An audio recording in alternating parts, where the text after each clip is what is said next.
Vamos a leer la palabra de Dios para empezar y vamos a adentrar al texto. Dice así, Mateo 26, del 1 al 4. Cuando Jesús terminó todas estas palabras, dijo a sus discípulos: ustedes saben que dentro de 2 días se celebra la Pascua, y el Hijo del Hombre será entregado para ser crucificado.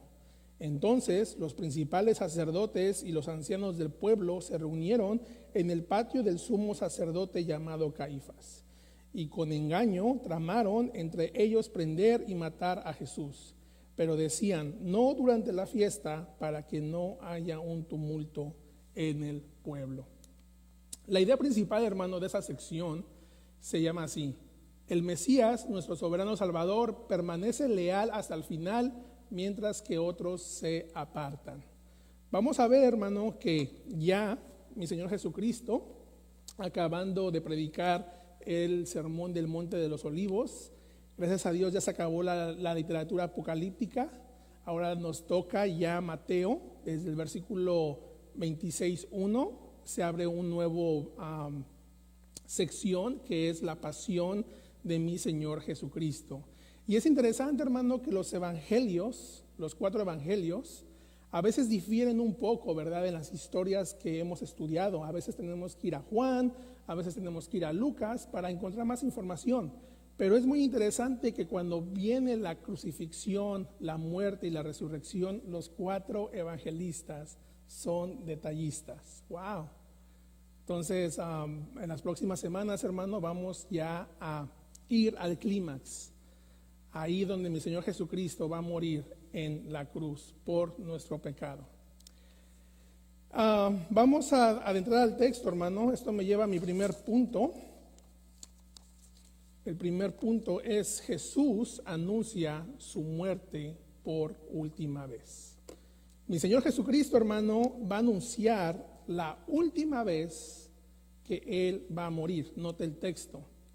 Ustedes saben que dentro de 2 días se celebra la Pascua, y el Hijo del Hombre será entregado para ser crucificado. El Evangelio de Mateo, hermano, no sé si usted, yo sé que ya tenemos casi aquí 3 años, pero el Evangelio de Mateo ha narrado 4 veces mi Señor Jesucristo revela su muerte. La primera de ellas fue en Mateo 16, ahí en Mateo 17 la segunda, Mateo 20, y esta es la 4ª y la última vez que mi Señor Jesucristo les dice. Y note ahí el reloj divino. Dice que dentro de 2 días se iba a celebrar, ¿qué? La Pascua. Eso es muy interesante, ahí póngale ahí el ojo. Pero lo que me quiero enfocar aquí, hermano, es en la palabra será entregado. Porque es interesante que la palabra entregar en el original se puede también traducir como ser traicionado, ser arrestado o entregar. Y esta misma palabra aparece en el segundo y en el tercer anuncio. O sea que mi Señor Jesucristo, hermano, ya estaba entrenando a los discípulos para su muerte. Y Mateo 26 tiene una doble referencia, hermano, porque por un lado vemos que la entrega de mi Señor Jesucristo va a ser por obra de Judas Iscariote. Note ahí, versículo 14, me voy a adelantar. Entonces, uno de los 12, llamado Judas Iscariote, fue a los principales sacerdotes y les dijo: ¿qué están dispuestos a darme para que yo les entregue a Jesús? Y ellos le pesaron 30 monedas de plata, y desde entonces Judas buscaba una oportunidad para entregar a Jesús. Note esa palabra, entregar. Bueno, vemos, hermano, que por otro lado, entonces Mateo nos está diciendo que vemos que la entrega de Jesús a los malvados fue obra de Judas Iscariote. Vemos la responsabilidad humana. Por otro lado, hermano, tenemos el control divino, la obra de Dios. Note ahí, si quieren nada más váyalas apuntando, Isaías 53:10, note así. Dice: pero quiso el Señor quebrantarlo, sometiéndolo a padecimiento, cuando Él se entrega a sí mismo como ofrenda de expiación, verá su descendencia, prolongará sus días, y la voluntad del Señor en su mano prosperará. Mi Señor Jesucristo, hermano, en el Antiguo Testamento simplemente ya era una sombra de lo que venía de venir. Romanos, Pablo, ahí en Romanos 8:32 dice: el que no negó ni a su propio Hijo, sino que lo entregó por todos nosotros, ¿cómo no nos dará también junto con Él todas las cosas? Entonces, hermano, vemos que la muerte de Cristo estaba implicada a la voluntad de los hombres perversos y a la voluntad de Dios Padre. Como dirían por ahí, ¿verdad? A veces traigo esta frase: échate ese trompo a la uña. Por un lado, tenemos la responsabilidad de los hombres malvados, y por otro lado tenemos el reloj divino. Bueno, para la mente humana, hermano, es algo que a veces podemos filosofiar. Ay, ¿cómo es posible? Bueno, esas son verdades profundas que enseña la Biblia. Así que mi Señor Jesucristo, hermano, no fue una víctima, no fue un plan B, no fue un mártir. Él era el dueño absoluto de las circunstancias de su propia vida. ¿Se recuerda cuando el primer sermón ahí en primera de Pedro, ahí en Hechos 2:23, note cómo Pedro menciona estas dos verdades profundas, ahí en Hechos 2:23. Jesús, fue entregado por el plan predeterminado y el previo conocimiento de Dios. Nada más note esa frase: el plan predeterminado y Dios sabía. Pero note cómo Pedro menciona esto: y ustedes lo clavaron en una cruz por manos de impíos y lo mataron. Ahí está resumido esas dos verdades. Dios ya sabía desde la fundación del mundo que mi Señor Jesucristo tenía que ir a la cruz. Sin embargo, estos hombres inicuos iban a tener la responsabilidad. Vea el reloj divino. ¿Cuál iba a ser el momento que Jesús muriera? Note cómo dice el texto: en la Pascua. La Pascua, hermano, como muchos ya sabemos, era la gran fiesta de Israel, ¿verdad? Que se celebraba el sacrificio y la comida del Cordero Pascual. Festejaban que Dios los había librado de Egipto.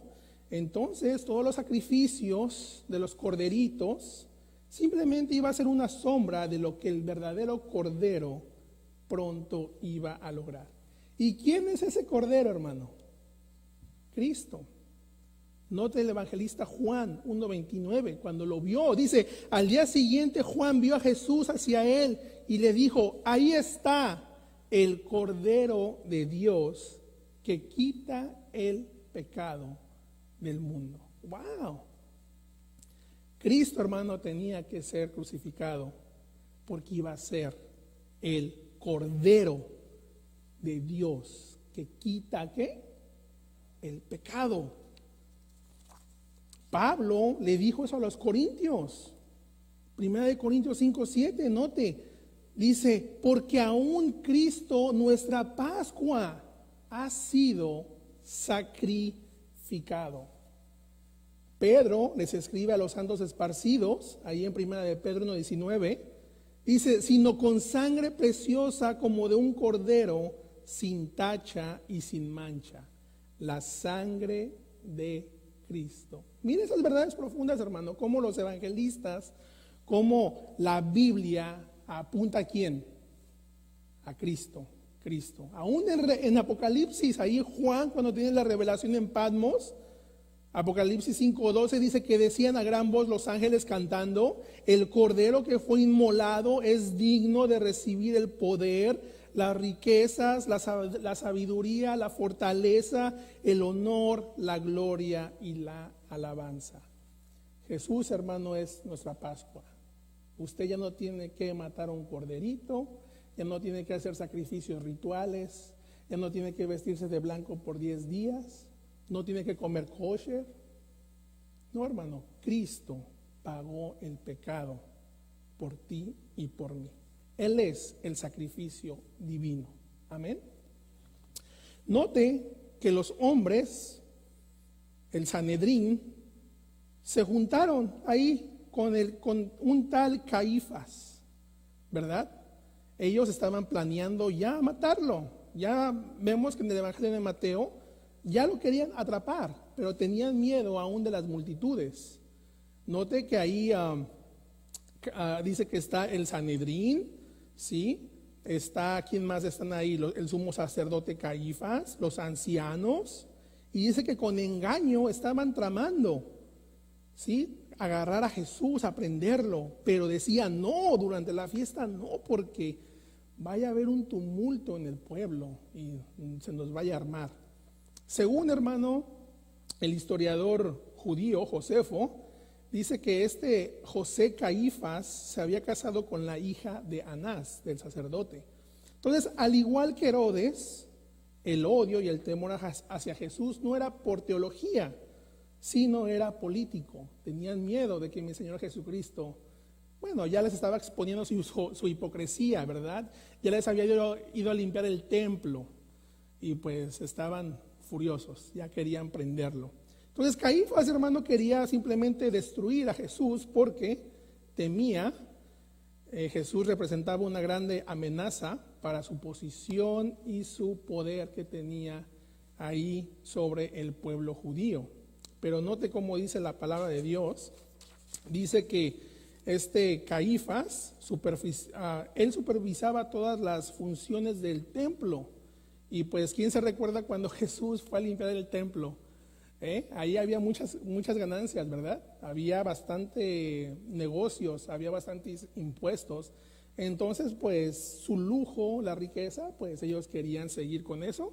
Y mi Señor Jesucristo 2 o 3 veces les fue a limpiar el templo y ya dijeron hasta ahí. Ahora sí ya lo queremos matar. Por eso dice ahí la palabra que tramaron entre ellos prender a mi Señor Jesucristo, como dice la Reina Valera, ¿verdad?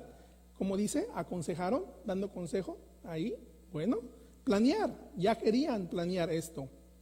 Entonces, hermanos, vemos que tenían miedo de las multitudes. Ellos dijeron, no, en la Pascua no, porque va a haber fiesta y no queremos un tumulto. Estaba leyendo, hermano, en libros de historia, que usualmente cuando la gente iba a Jerusalén había alrededor de 2 millones de personas, y muchos de ellos venían de Galilea, y muchos de ellos tenían a Jesús como el Mesías, algunos sí, algunos no, ¿verdad? Entonces, por eso vemos que ellos se habían espantado.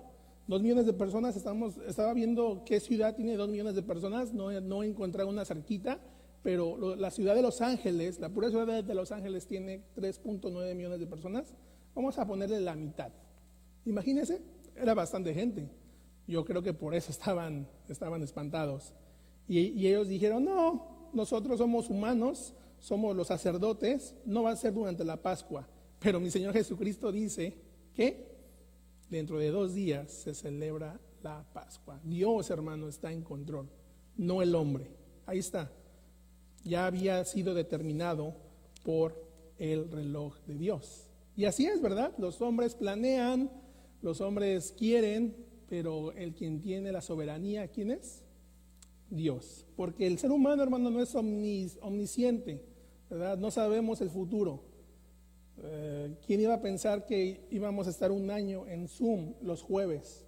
Yo cuando pensé que íbamos a estar en Zoom 3 meses, ya cuando dije, no, que hasta noviembre, no, que ya tenemos 1 año en Zoom los jueves, y digo, bueno, ¿qué pasó pues? Bueno, no sabemos, pero Dios tiene el control. Entonces, vemos aquí igual, ¿verdad? Mi Señor Jesucristo, que es Dios, les revela a sus discípulos que el Hijo del Hombre será entregado en la Pascua y será, ¿qué? Crucificado. Bueno, ahí hay mucho que hablar, pero no me voy a detener ahí. Voy a mi segundo punto, y aquí voy a estar un poquito más. Un ejemplo de profunda adoración. Entonces vemos, hermano, que ya vimos en el primer punto cómo Dios tiene el control, ¿verdad? A Dios en su gracia, Cristo mandó el Cordero, que es inmolado en la cruz, que quita el pecado. vemos los sacerdotes planear y vemos la traición de Judas. Por eso al sermón le puse adoración y traición. Ya vimos la traición, ahí está Judas, pero voy a adentrar un poquito más ahí. Ahora vamos a ver un ejemplo de adoración. Y aquí se va a poner más interesante. Dice así la palabra de Dios ahí en el versículo 6. Estando Jesús en Betania, en casa de Simón el leproso, se acercó a él una mujer con un frasco de alabastro, de perfume muy costoso, y lo derramó a la mesa. Pero al ver esto, los discípulos se indignaron y decían: ¿para qué este desperdicio? Porque este perfume podía haberse vendido a gran precio y el dinero habérselo dado a los pobres. Bueno, aquí vamos a ver varias escenas, hermano. Está súper interesante esto. Aquí en esta sección vamos a ver a tres personas que gira alrededor de esta historia. La primera es María, Judas y Jesús. Ahora, esta María de Betania es un personaje muy interesante en el Nuevo Testamento. Note ahí en Lucas. Lucas la va a describir por primera vez ahí. Ahí en Lucas 10, apúntelo. Dice así, 10:38, dice: mientras iban ellos de camino, Jesús entró en cierta aldea y una mujer llamada Marta lo recibió en su casa.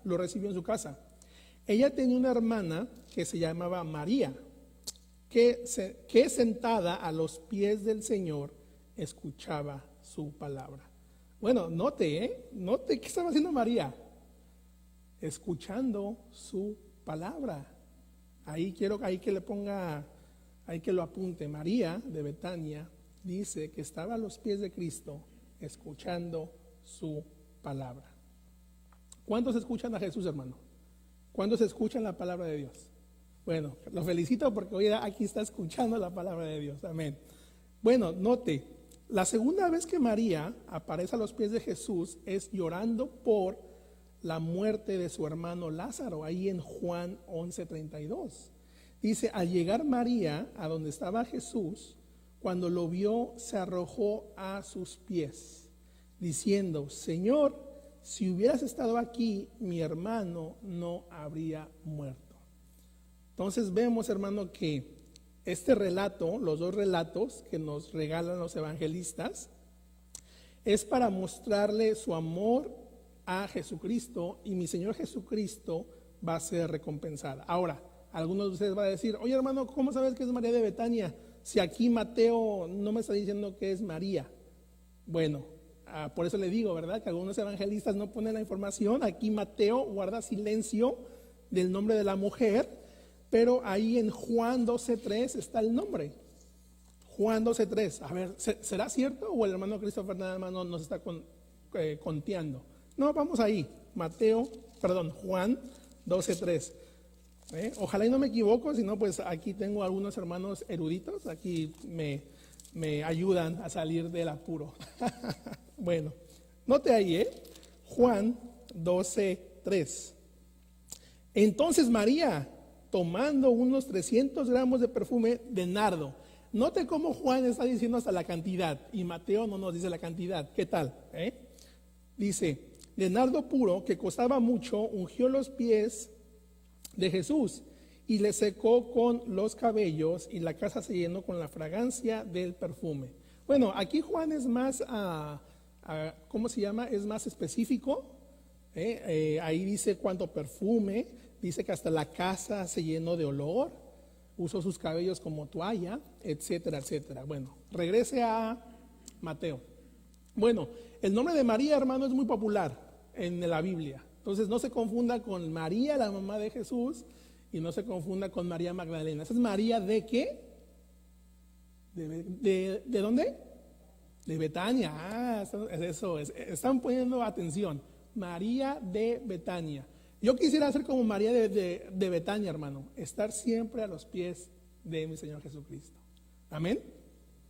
Amén. Pero note, hermano, la actitud de María, ¿verdad? Esto para usted y para mí debe de ser una lección para nuestro cristianismo, porque no hay mejor lugar que estar a los pies de Maestro.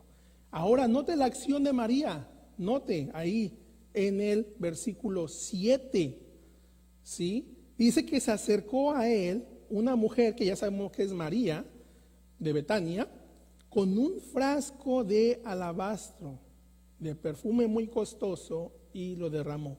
Quiero que note alabastro, quiero que note el costo y quiero que note la acción, lo derramó. Sí, porque para entender esto debemos de entender, bueno, para ver el significado que yo quiero que usted vea y que yo aprendí es lo siguiente. Alabastro, hermano, era un florero egipcio, algo bonito, ¿verdad? Algo que usted a lo mejor en su baño, cuando va a Burlington o usted va a comprar una ahí para echar jabón, pues ahí hay muchas piedritas. Y bueno, y si usted pues es de dinero, igual y no va a Burlington, igual y los ordena de puro, ¿cómo se llama? De pura piedra, ¿no? Bueno, este alabastro, hermano, era algo de calidad. Era algo muy bonito, muy caro, como dice el texto, muy costoso, muy precioso, es la palabra ahí que significa, ¿sí? Este perfume, hermano, representa aproximadamente el salario de un obrero, de un hombre. Sí, vamos a poner cuánto es el mínimo de trabajo aquí, $15 la hora. Bueno, vamos a poner $35,000. Un perfume de $35,000 usted tiene en su casa. Un patrimonio, una herencia. No era muy común tener esas cosas en ese tiempo. Los antiguos decían que esto era algo preciado, era algo, ¿cómo dicen por ahí? Limited edition, edición limitada. No se encontraba en cualquier casa, ¿sí? El perfume de nardo, hermano, era muy, muy bonito, olía bastante. Y estaba viendo que ahí en Francia usted puede comprar perfumes que valen $1,500 la onza. Ya pasó febrero, el Día del Amor y la Amistad. Bueno, ahí si lo quieren poner a prueba al esposo, hey, el hermano Christopher dice que traigas un perfume de Francia. Mínimo 3 onzas, ¿no? Dice que, bueno, ya le estoy dando ideas, ¿eh? Pero imagínense el valor, hermano. Yo quiero que usted vea el valor, ¿verdad? Eso, $35,000. Tu salario ahí. Imagínate eso. Pero note la acción de María. Dice el texto que literalmente lo abrió y se lo derramó a mi Señor Jesucristo. Ahí se va, hermano, tu salario de un año. Ahí se va tu herencia, ahí se va tu patrimonio, así nada más. ¿Cuántos de ustedes lo harían? Bueno, yo cuando estaba estudiando el texto dije, wow, en realidad, si mi Señor Jesucristo estuviera aquí conmigo, ¿haría eso? Wow, es algo confrontante, que digo, wow, Señor, creo que necesito crecer más en esa área. Pero María, hermano, note, dice que literalmente María lo abrió, lo ungió, lo derramó, así como dice el texto, ¿sí? María de Betania ponía todo a los pies de Jesús. No le importó su patrimonio, no le importó la cantidad de perfume, sino que lo estaba ungiendo. Y note la reacción de los discípulos, note, versículo 9. Al ver esto, 8, pero al ver esto los discípulos se indignaron y decían, ¿para qué este desperdicio? ¡Wow! O sea, los discípulos me imagino que dijeron, bueno, ¿María ha perdido la cabeza? ¿Estará en sus 5 sentidos? ¿Qué está haciendo? Dice aquí el texto que se indignaron, se enfurecieron. Juan, ahí en el Evangelio de Juan, dice que Judas fue el que inició esto. fue el que inició el desagrado. Ahí en Juan 12:4 dice, y Judas Iscariote, uno de sus discípulos, el que lo iba a entregar, dijo, ¿por qué no se vendió ese perfume por 300 denarios y se los dio a los pobres? Ahí sí. ¿Sabe qué era lo que quería Judas? Era venderlo y agarrar su parte, porque era un ladrón. Fíjese, los discípulos, hermano, Mateo está diciendo aquí que los discípulos, él ser un discípulo presencial ahí, un apóstol, él vio eso, dice que se indignaron, se enfurecieron, pero los apóstoles mostraron desaprobación y desagrado por lo que había hecho María. Wow. Estaban enojados, explotaron, note el texto ahí, ¿verdad? Desperdicio. Lo que tú hiciste, esa acción que tú hiciste a Cristo es un desperdicio, porque ese perfume es caro, es de gran precio, se lo hubiéramos dado a los pobres. Pero nota ahí en el versículo 10 un contraste. Pero Jesús, dándose cuenta, les dijo, ¿por qué molestan a la mujer? ¿Por qué? Dice, pues buena obra es la que me ha hecho. O sea que los discípulos estaban diciendo que era un desperdicio y mi Señor Jesucristo les dice, no la molesten, porque esa acción que ha hecho es ¿qué? Buena obra, es una acción buena. Wow. Note ese contraste, hermano, ¿verdad? Mientras Judas vende a mi Señor Jesucristo, María le rinde honor. Mientras María puso a Jesús en el centro de la atención, Judas quitó la atención del Señor. Lo vendió. ¿Sí? María demostró un afecto maduro hacia el Señor. Judas manifiesta un rechazo hacia el Maestro. Adoración y traición. Ahí está. Los discípulos pensaron que el acto de devoción de María era una gran pérdida. Es un despilfarro, ¿verdad? Pero es un ejemplo de profunda devoción. Mucha gente a lo mejor a usted lo critica. Oye, vas siempre a la iglesia el domingo. Oye, nada más veo una vez al mes. Bueno, hermano, usted ser fiel al templo en el día del Señor es una muestra de su devoción. Es una muestra de su devoción. ¿De qué lado estás? Ahí están los dos contrastes. Ahí están. ¿Qué es Cristo para ti, hermano? Wow, es algo que usted tiene que contestar eso en el corazón. Note Jesús cómo lo reprende, versículo 10. ¿Sí? No la molesten porque ella me ha hecho buena obra, y les explica, porque ustedes los pobres, porque los pobres siempre me tendrán, siempre les tendrán, ¿sí? Pero a mí no, al rey no. Al rey no. Jesús reprende el comportamiento de los discípulos y les expone su equivocación. ¿Sí? En primer lugar lo llama buena obra. En segundo lugar es de que lo espiritual está por encima de lo social. Siempre los pobres estarán presentes en la sociedad. Así, hermano, que no vote por aquel diputado, senador que dice que va a acabar con la pobreza, porque está mintiendo. Siempre va a haber pobres. Ahí está el texto. Pero mi Señor Jesucristo le estaba diciendo, al rey no lo van a tener ya. Hello, están captando, a mí no me van a tener. Yo tengo que ser el centro de atención porque ya me voy.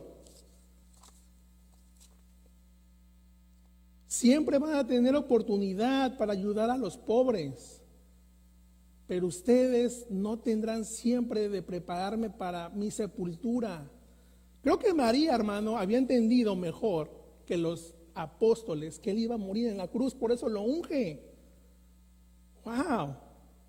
María de Betania, hermano, entendía muy bien que Cristo se dirigía a la cruz y ella no lo iba a impedir porque era la voluntad de Dios.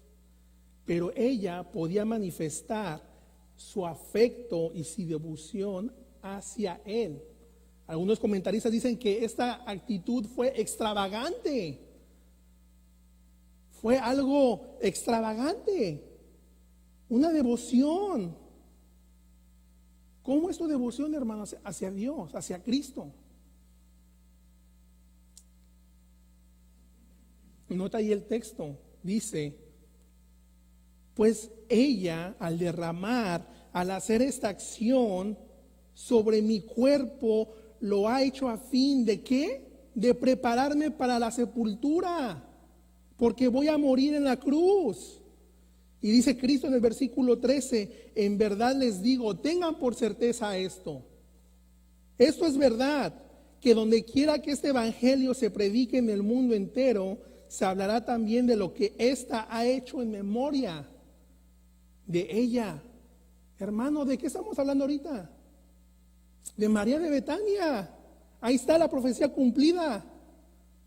Estamos hablando de esta mujer, de este ejemplo, de esta devoción. Impresionante. Wow. Bueno, hermano, ¿qué aprendemos sobre este texto? ¿Verdad? Es algo duro de decir, wow, Señor, ¿qué significa Cristo para mí? A veces caigo corto, ¿verdad? A veces nada más me quejo, ay, nada más voy el domingo 1 hora, 1 hora y media ya, estoy viendo el reloj. Digo, Señor, perdóname por mi devoción barata hacia ti. Pero esta María, hermano, una devoción extravagante, todo, porque ella no amaba el mundo, amaba a Cristo. ¿Qué vale para ti Cristo, hermano? ¿Qué vale?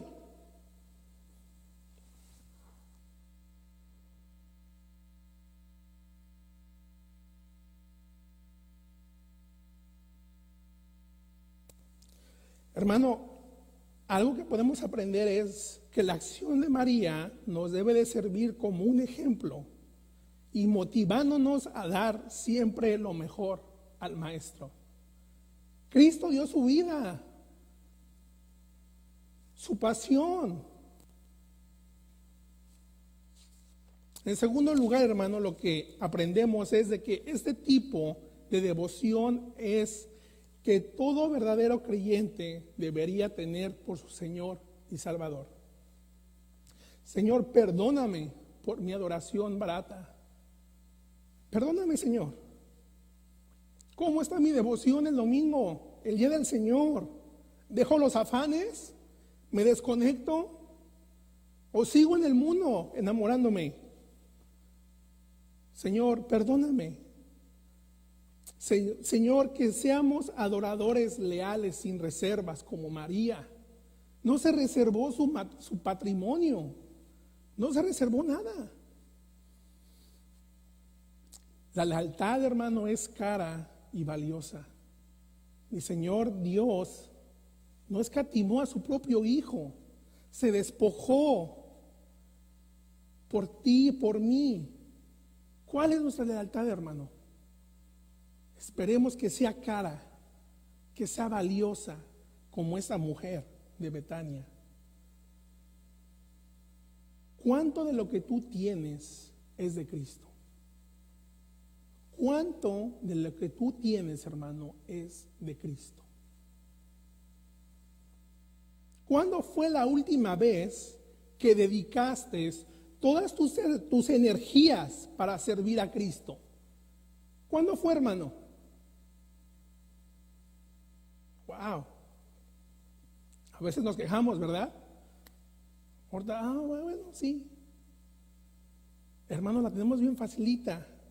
Pongamos toda tu energía en el día del Señor para servir a Cristo. A Cristo.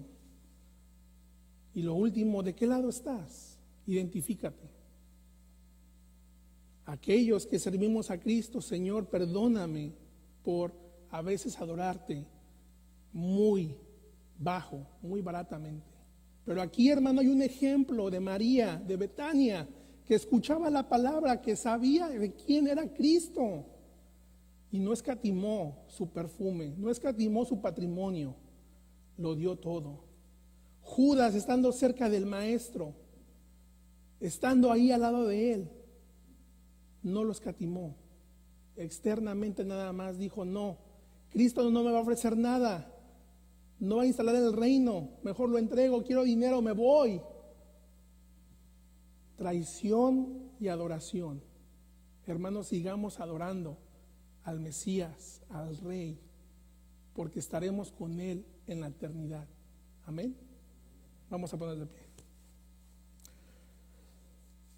Señor, te damos las gracias, Padre mío, por ese texto, Señor, que nos confronta, que tu palabra, Señor, simplemente nos hace examinar nuestra devoción, nuestra adoración, de imitar. Señor, esta historia de María de Betania, Señor, realmente es confrontadora a nuestras vidas, porque vemos, Padre mío, el ejemplo de una extravagante adoración. Padre mío, mi oración es de que sigamos adorándote sin límites, que no pongamos límites, Señor. Tú no moriste la mitad en la cruz, tú no moriste a medias, tú moriste completo, entregaste tu vida, tu pasión por nosotros los pecadores. Señor, ¿cómo podemos nosotros responder a este regalo que nos has dado, que es la vida eterna? Señor, mi oración es que mi vida sea, que te adore, que te adore con mis bienes materiales, que te adore en lo espiritual, Señor, que no retenga nada para ti. Con el tiempo, ¿verdad? Señor, tú eres dueño de todo, Señor, no tenemos nada, venimos sin nada, nos vamos sin nada, Padre mío. Señor, ese texto que caiga en nuestro corazón, Señor, que nos estimule a ser ejemplos así como María y de imitar esta acción extravagante de adoración. Señor, te doy las gracias por esta iglesia, por los hermanos que están aquí presentes, por los que están online. Señor, venir el día del Señor fielmente ya es un acto de devoción a ti, ya es un acto de adoración, porque tú nos has redimido y nos has dado una iglesia local donde pertenecemos. Señor, que podamos crecer en adoración, que podamos alabarte y que podamos aprender de este texto que tú nos has dado, Señor. Señor, quédate con cada uno de nosotros, Padre mío, y todos decimos amén.